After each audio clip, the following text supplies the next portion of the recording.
So this is currently my 2022 productive setup. This is my safe space for content creation. This is my 500th setup video on this channel at this point, and today I'm gonna give you all a tour because this is gonna be the last time that you'll be seeing this. Of course, I'm gonna destroy this whole thing.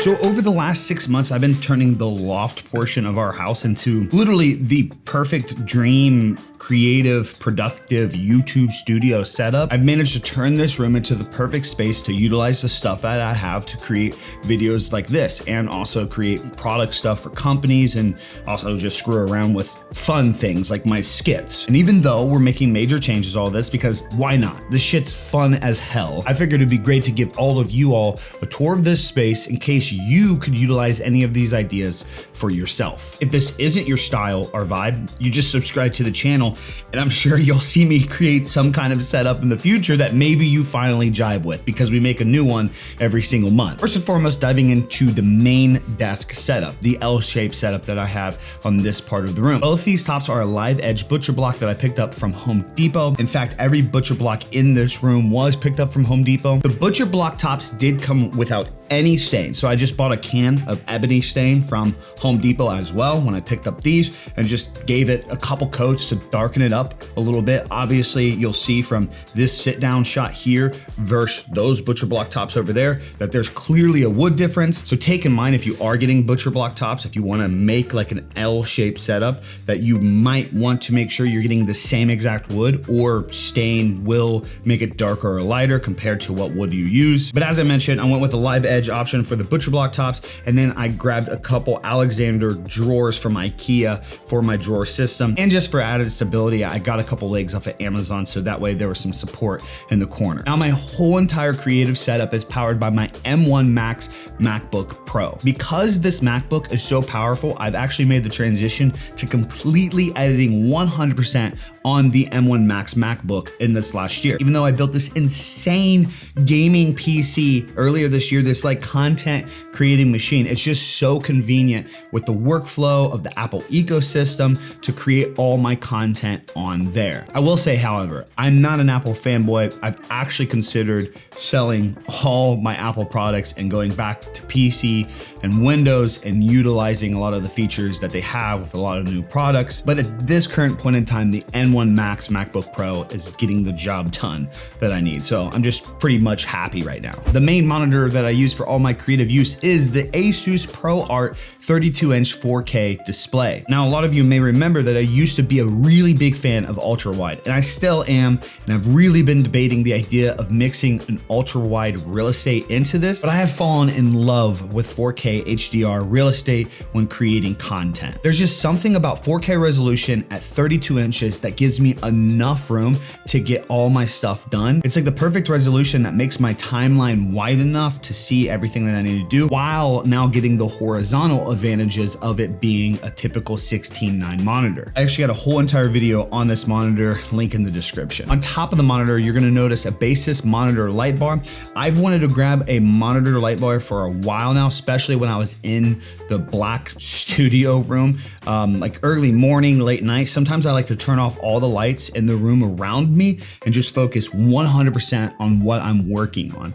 And having a light bar is just that added benefit of being able to see things in front of me, and I just like how it looks in the setup. So I thought it was just a win-win for me, for my productivity. Moving into the audio, yes, I got some things that maybe I necessarily don't need, but maybe not only do I want to have quality when editing music, but maybe in addition, I want to have badass loudspeakers to crank some music to. So starting off with my interface, I have this Focusrite Scarlett 2i2 that's mounted up underneath the desk. From there, I have two speaker cables going to two JBL 305P MK2 monitor speakers. I've had these things for about 3 to 4 years now, and they are absolutely incredible. Whether I'm editing professional work and I need that good quality, really need to hear a lot of ranges, all the way to just, again, blasting some damn music and enjoying my day in here. Now for my microphone setup, I have a cable going from my audio interface into a DBX286S preamp. Point of this is just to give more quality to my microphone before it even gets into the computer. Great for voiceovers, podcastings, live streamings, you name it. And for the microphone plugged into the preamp, I just use a Rode Pod mic. Again, just did a video on this, can't speak highly enough about it. That combination of the Rode Pod mic into the DBX286S is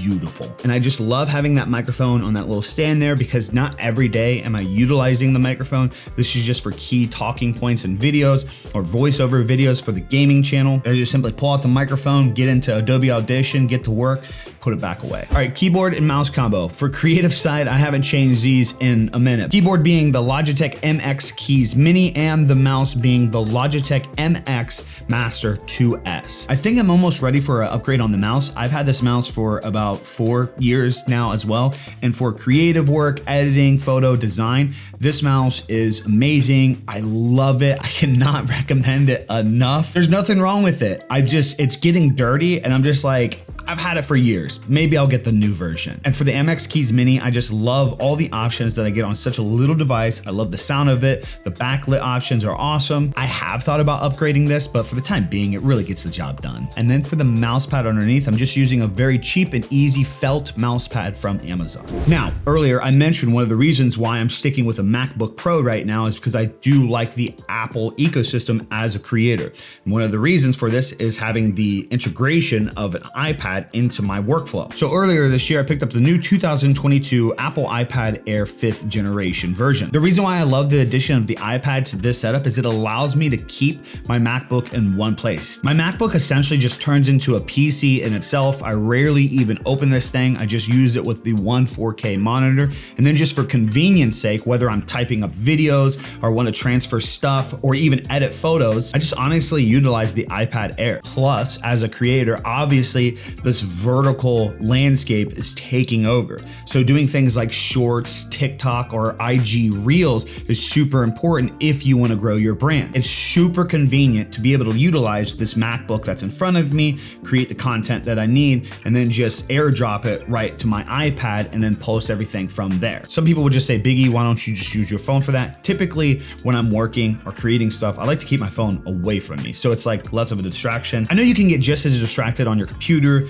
or your iPad, but I don't know, there's just something about having a phone in my hand. I get really lost in that. So I try to avoid spending too much time on my phone. So utilizing the iPad for a lot of that integration is awesome. Now you'll see next to the iPad, I got these little reminder books and I actually get asked about these surprisingly a lot. So this brand is called Field Notes. I first fell in love with these guys years ago when I was a designer because I used to buy their sketchbooks. If I had any point of inspiration, having a little sketchbook on me was crucial when I was a creative, especially if I was selling work up front, like selling pre-made logos. Anytime I was out and about and got inspired by something, I would just love to sketch it out. And then throughout the years, I got in the habit of writing down my goals, writing down daily tasks, writing down things that I need to do through the week. I know I can organize that stuff on my phone. I've really tried so hard to get in the rhythm of just using my phone for that, but there's just something so powerful about physically writing something down and being able to cross that off or keep up to date with that thing. So Field Notes offers this pack that you can get where it's like a full year planner and then also a checklist. So I keep one book near me to cross off the things that I need to do in an individual day. And then I have another book planning my entire week ahead. Now for the decor around this desk, I wish I could give you guys a lot more options or specific links, but honestly, I've gotten this stuff from so many places throughout the years, or some companies and brands have sent me these things and I have no idea where you can get them. For example, everybody asks about the G Fuel fridge. If you guys don't know, I've been working with G Fuel for years now. To be completely honest, they sent out this fridge and I have no idea how you could get one. A lot of the other things on the desk, whether it's decor, the pen holders, or my little wireless charger platform, a lot of that stuff has come from just random places like Hobby Lobby, Amazon, or just when Megan and I was out and about and I seen something, I was like, I gotta snag it. Okay, so now diving into my sit down shot here. Again, this main desk here is a butcher block top from Home Depot. You can also pick this up at Lowe's. You can probably get something similar to this at IKEA as well. This desk is currently sitting on a couple cool legs that I found on Amazon for a really affordable price. It's a very sturdy setup. I've been using this